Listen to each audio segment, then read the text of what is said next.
Greetings folks, as you can probably hear, it's a wild windy day outside. The weather is absolutely shocking. We've had stinking hot northerly winds and bushfires over to the west of me. The wind has changed, we've had some rain, so hopefully that's relieved the bushfires. But it's, we're getting about 40 knot westerly winds at the moment, so all I can do is another Past Planes episode. This is number 12. Alright, so let's get on with it. First plane we're going to look at is the Dynam Sonic 185, which is a 1.85 metre wingspan motor glider, thermal glider. Very nice thermal glider. Actually, it reminded me a bit of the Radian. I've got one over there. 1.8 metre version of the Radian without the curved up wingtips, but with ailerons. Very similar wing join system. It's a model that's been around for a long time, probably 10 years or so, I think. It's a very good size. It's not too big, it's not too small, it's nice and light, it thermals beautifully. I think I've had my best ever thermal experience using the Dynam Sonic. What I usually do is motor up to 100 metres, turn the motor off and just see what I can find. And on this day I took off at 100 metres and it just spiralled up to 400 metres and was just going to keep on going. So because I was losing sight of it, I put it into a dive, and you should never really do that with a foam motor glider. But I was just going to see what was going to happen, and of course when it gets going really fast, everything starts to flap. The wings were wobbling and flapping and carrying on, so I had to pull out of the dive and just spiral it down. So it is an awesome thermal glider. It does have a few problems though. The foam hinges on the elevator and the ailerons were absolute rubbish. You just flex them and it'd break off in your hand. And they obviously designed to use more flexible foam, or foam with more elasticizer in it. And over the years they've changed the foam construction or something like that. You basically have to form your own hinges. You just break off the hinges that provided, and that seems to be the way quite a lot these days, so it's just something you have to do with some models. The wings just sort of slot in the same way as the Radian. You have to snake the aileron servo leads through into the fuselage, which would be annoying if you had to do it every time. The wingtips are extremely thin and flexible and prone to damage, something you have to be careful of, and a bit of laminating is probably a good idea. I taped all the leading edges. It also has quite a flexy fuselage back to the tail, so if you wobble the plane, the tail flexes around all over the place. Ideally, it really needs some carbon fibre strips or laminating down the fuselage to stiffen up that area.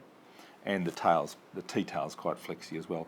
I've never actually come across a T-tail except for Skywalker 1830, but that's a big, solid, chunky T-tail.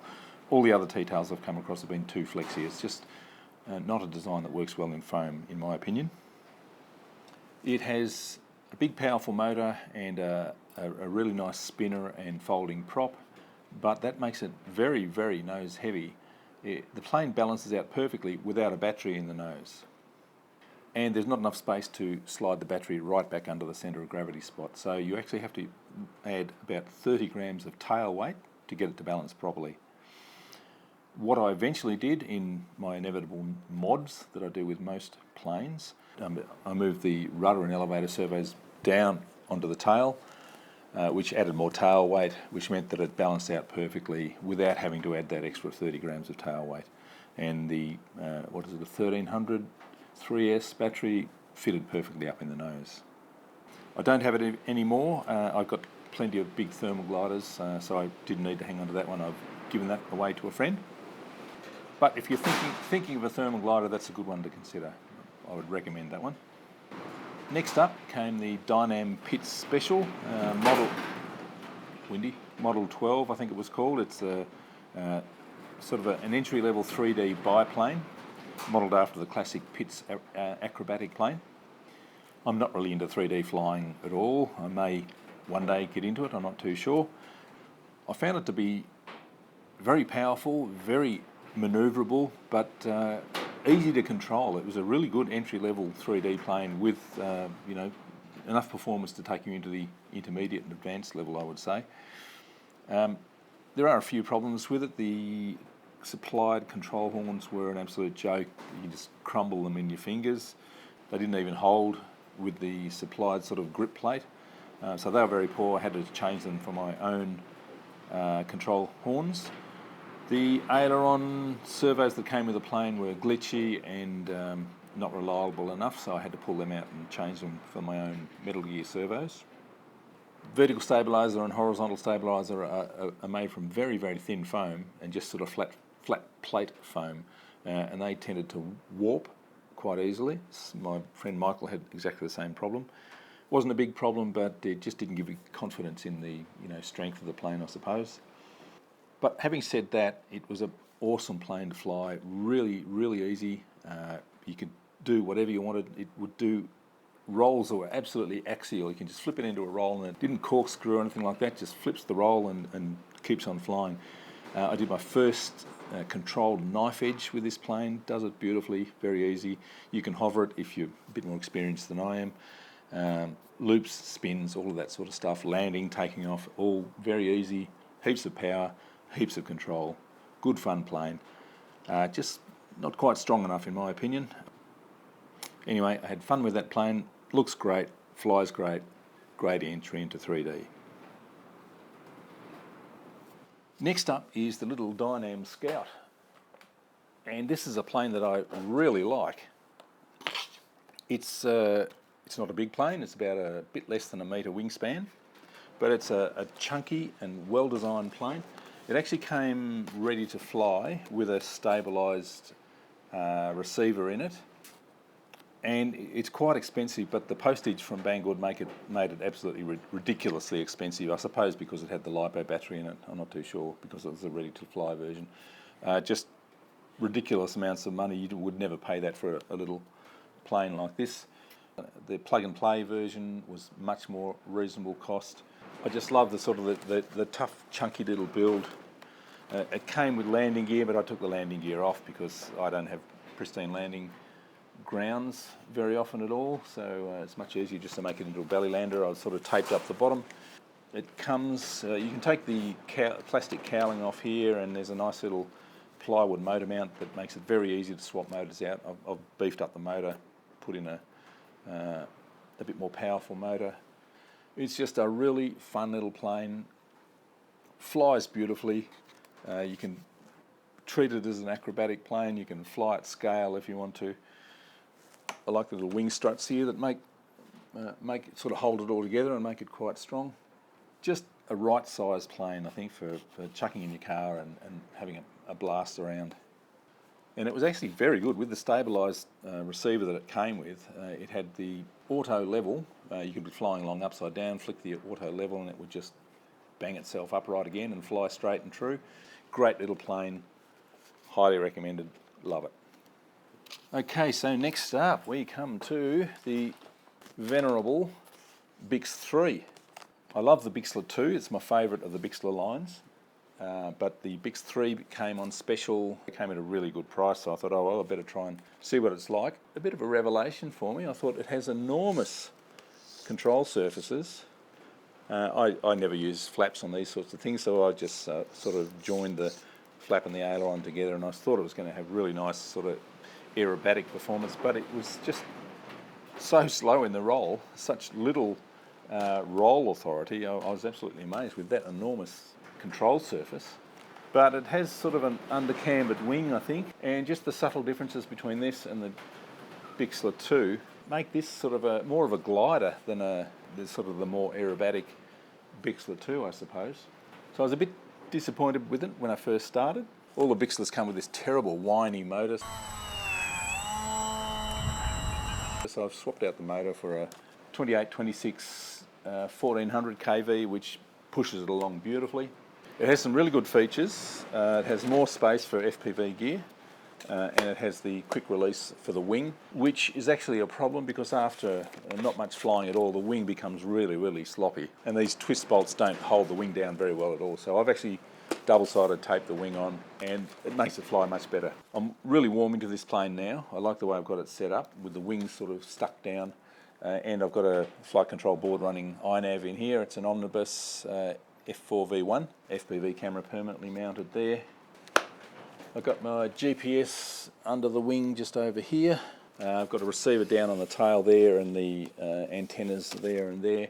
Nice and easy to fly. The Bix3 does have a little bit more tendency to do a tip stall if you're sort of turning slow, downwind and things like that. The Bix2 doesn't have that so much. So you just have to be aware of that. You have to use a bigger battery in the nose to balance the Bix3. It's obviously set up to have FPV gear as well. I use a 3S3000 right up in the nose. That works well for me. So initially wasn't that impressed with the Bix3. Now I quite like it the way I've got it set up.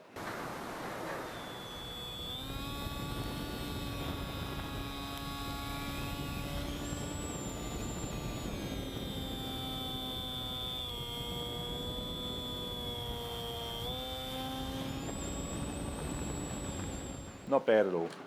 Really well priced too. They come on special every now and then. That's the Bix3 from HobbyKing. One thing about the Bix3 is it comes in a really nice polystyrene box that allowed me to build the Boxler. So this is all built, no, well actually, the original wing was built and the fuselage was built entirely from the polystyrene box that the Bix3 came with. I've always wanted to build a plane just using the packaging from a Bixler because they come with these beautiful big polystyrene boxes. So this is just super simple, 3-channel, no ailerons, just rudder and elevator, motor on the front. Initially, I just had a flat plate wing, which worked perfectly well. It just didn't glide very well. You just had to fly around with a bit of throttle percentage on. But for a basic, simple, easy plane to fly, using materials that you find on the side of the street, the Boxler was an absolute revelation. The motor I'm using is a 28-26-2200 with a 6x4 prop. I do need a fair bit of down thrust on the motor for some reason. If anyone tells me that they can't get their hand on foam board or Depron, I point them to this build and it shows that you can build a plane out of just scrap polystyrene boxes. Flies beautifully. That's the Boxler. And the final plane in this episode is the full-size Skyhunter 1800. This twin boom pusher, big chunky FPV cruiser, built for carrying lots of batteries. It's a 1800mm wingspan. I don't have it anymore, I've actually sold that one. Of all the big FPV cruisers that I've tried, it's probably the best of the lot. Has a very big following on RC groups, so it's obviously a good performer. It does have some problems the way it comes. You sort of have to treat it as just the base of a model that you're going to improve yourself and make work properly. The main problem is that the tail is very thin and weak. The hinges are terrible. Once again, you have to just break the control surfaces off and make your own hinges out of tape or whatever you want to use. The elevator was so thin you can just flex it in your hand and it was absolute rubbish. So what I did with my mods was I changed the elevator for thin balsa. That was much, much better. I laminated all the tail surfaces to give them a bit more stiffness. The vertical stabilizers are so thin, they're only like 5mm thin foam or something like that. They don't have rudders, but you could easily add rudders if you wanted to. It's an interesting design because the twin booms are just clamped into the wing and the tail, which means that you can adjust the length of the boom to your requirements. At full length, it flies very smoothly, of course, but it just didn't fit in my car. So I just sort of experimented by shifting the tail further and further forward, and I found that I could cut probably 4 inches off the tail booms. Made hardly any difference to performance at all, none that I could discern really. That way it could fit in my car without having to undo the tail and slide it forward or take the fuselage off. As I said, it has a very big following on RC groups, and it's worth having a look at that thread to see what people have done. One of the main things that a lot of them do is to reinforce the bottom of the fuselage with Kevlar cloth. You could do it with fiberglass or even layers of tape or something like that. It does end up quite heavy. It's over 2 kilograms usually when it's balanced out with a couple of big batteries in the nose. So it does hit the ground hard when it lands, but it has a beautiful big wingspan, excellent glide.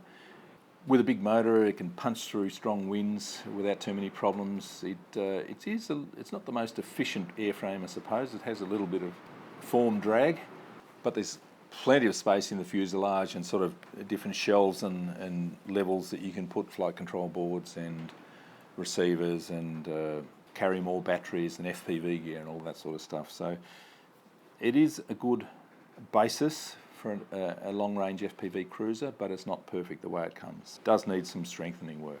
But as I said, it probably is the best of the big FPV cruisers that I've tried anyway. All right, that's your lot for this episode. I do have another couple of episodes coming up, but I'll just let a little bit more time pass so that I can have more time flying those planes. So thanks for watching, and I'll see you again.